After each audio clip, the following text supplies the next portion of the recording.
Ada 7 sebab kenapa kita kena fikir 3 kali sebelum nak makan ayam. Bukan salah makan ayam, tetapi kalau ayam moden ni semua yang dah dibela beribu-ribu duduk rapat-rapat tunggu nak disembelih je, tak boleh bergerak ke sana ke sini dan sebagainya. Jadi dia nombor satu, banyak sangat, ramai sangat dibela sekali.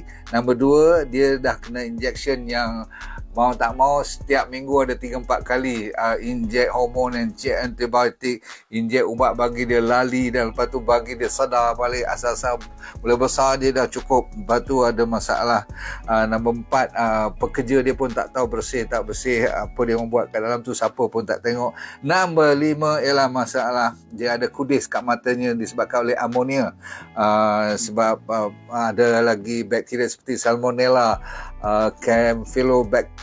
Campylobacteria tu kan, lepas tu E. coli lagi, ini bakar racun makanan, lepas tu nutrien dah habis langsung, tak ada zat makanan lagi dah dalam tu, dan dia banyak pengawet, pewarna, dan dia senang bagi injek sampai jadi warna pink tu. Lagi pink ayam you, lagi banyak injection chemical dalam badan dia.